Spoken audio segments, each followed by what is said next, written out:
Unajua tulikuwa tumeitwa hapa kuanzia jana,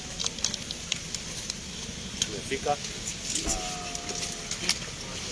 wamechukua statement zetu, na zile statement tumepeana ni kulingana na yale tulisema kuanzia jana na juzi.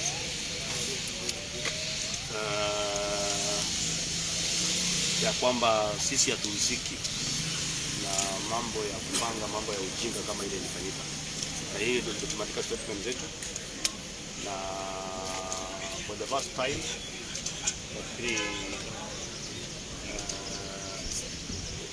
wenye wamechukua statement zetu kutoka hapa ni askari wetu kutoka kule Eldoret na kwa hapa headquarters pale, na apili yetu kubwa kwanza, ama apili yangu kubwa sana ni ya kwamba police station zote ni sawa. Tuko na police station kule Eldoret, tuko na police station Banforest, tuko na police station Keses, tuko na police station Kapseret, tuko na police station Langas. Nafikiri wasitumie resources, waache kutumia resources ya wananchi kwa njia mbaya. Kwa sababu ile maswali wametuliza hapa ni maswali tulijibu kule Eldoret bado na ingekuwa sawa. Although ni wasting of time, wanadaisha ni kazi yao, na pia sisi tumekubaliana na wao ya kwamba kama kuna kitu yote wanaweza investigate sawa, lakini cha muhimu kubwa sana ni yale bado inanisumbua akili, ni kufikiria mtu kama mimi, naongea as Oscar Suti, nifikiria namna ya kuweza kupanga mambo ya utoto ama kupangia mtu kama yule mzee wetu former prime minister. Na pia vile vile shida kubwa sana ya hii Kenya ni kuwa biased, because sisi tumeitwa, mtu kama mimi kuanzia 2013 to 2017 sijaikuwa na kesi yoyote, lakini kuanzia 2017 wakati ya watu waliamua siasa ibadilike ni kutuhangaisha, na sisi tumekubali kuhangaishwa.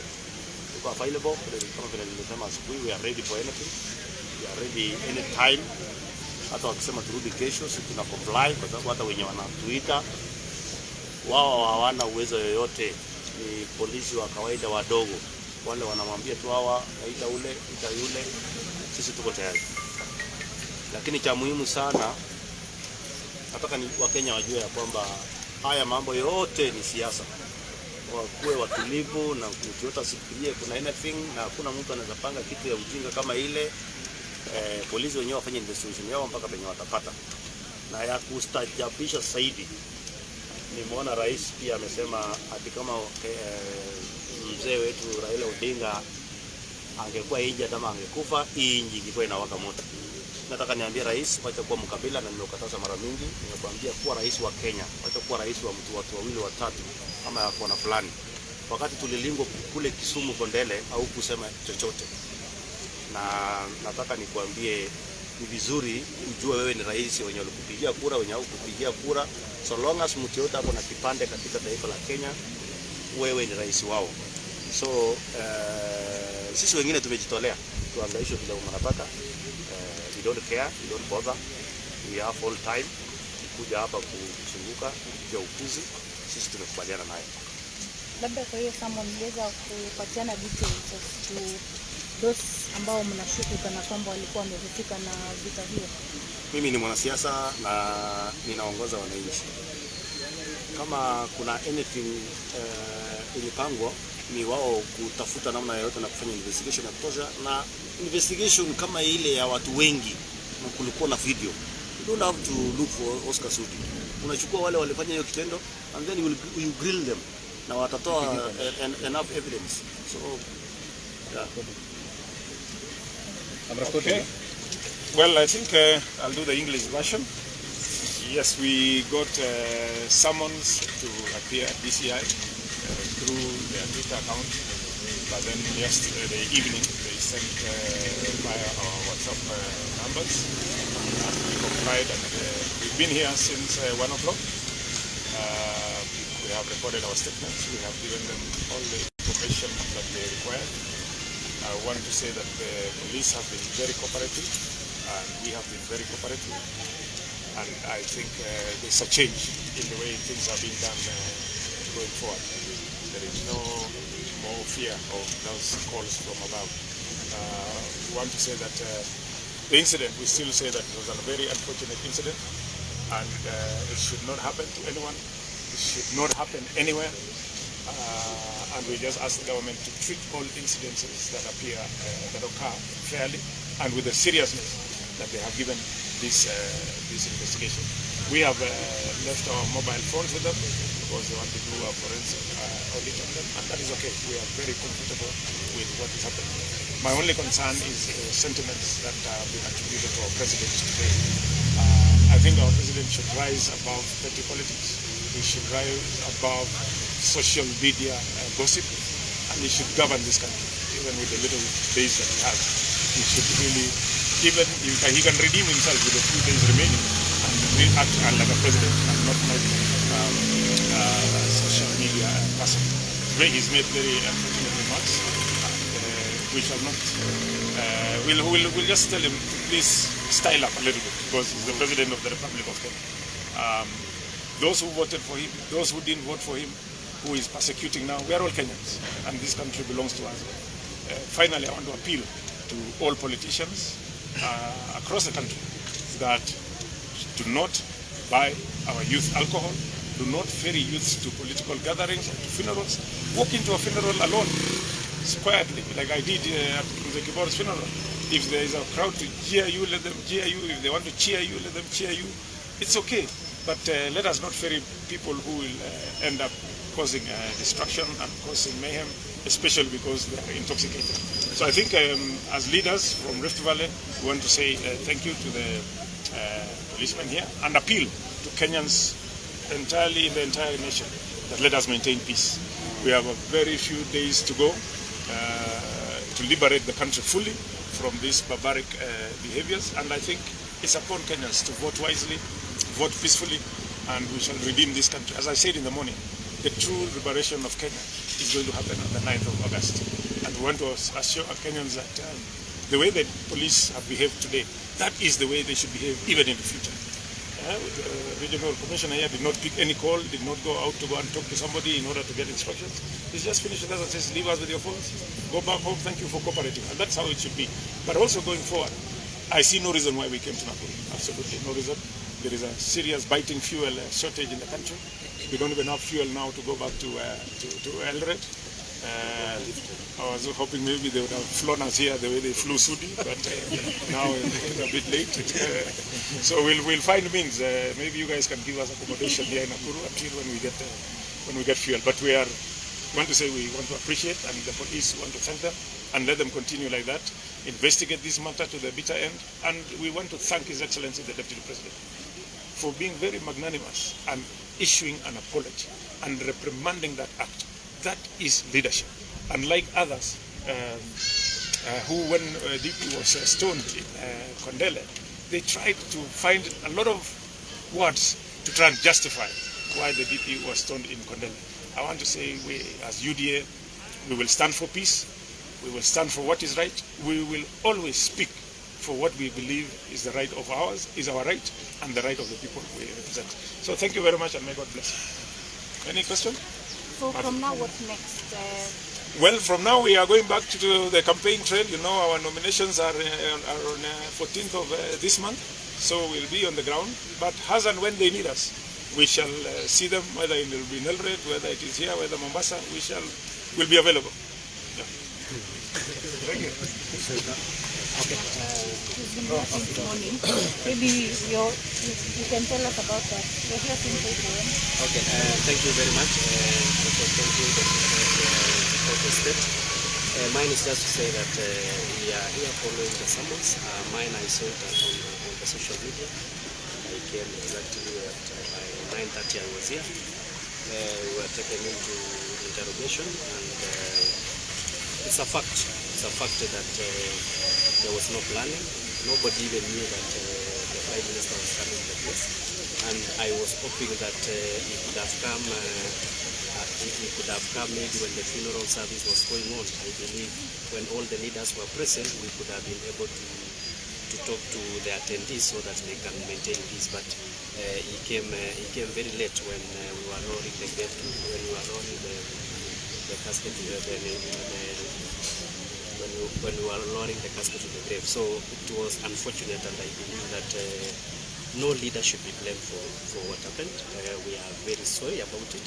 We really apologize as leaders from the rift, and we feel that we want to tell our supporters to really maintain peace during this time, because such things can be used by our opponents for other purposes. We also want to call upon our opponents not to use such events that are quite unfortunate to settle political scores. It's quite unfortunate that one can happen, and we are calling on the authorities to really investigate the matter and get to the bottom of it, so that nobody is accused falsely. But from where I'm standing, I believe 99% of the people who attended the funeral, nobody knew that the former Prime Minister is coming, and that is still our position. And I also categorically say no leader organized the belting of stones on the chopper. That one I can confirm with certainty. But of course they want to look for fodder, they want to look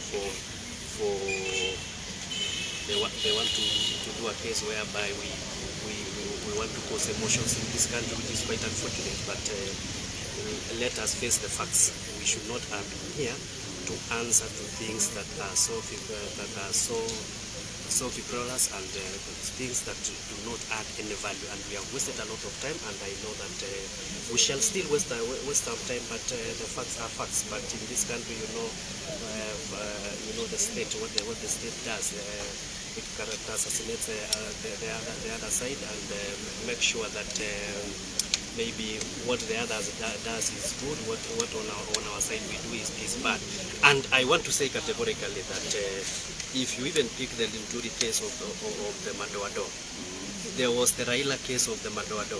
We only saw LCIC summoning Raila. We have never known up to today what really happened, because for Linturi case he was picked up, locked up in the cell, and for Raila we didn't see what happened. So we also want to tell our security operators, let them be very fair when they are investigating all the issues, so that our people can feel that we are in a country where the rule of law is obeyed. Thank you very much, and may God bless you. Okay, maybe you just tell us your someone has taken from 8 a.m. in Tunkia up to 5, it's now 5 p.m. What was different? Of course, nothing was different. Of course, they are waiting for our colleagues over in the Sweden and Kampala. Of course, they really want to know what really happened.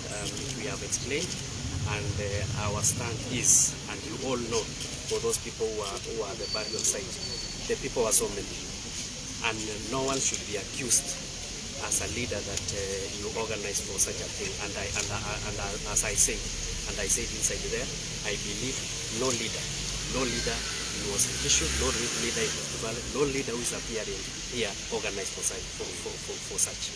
That one we are standing by it.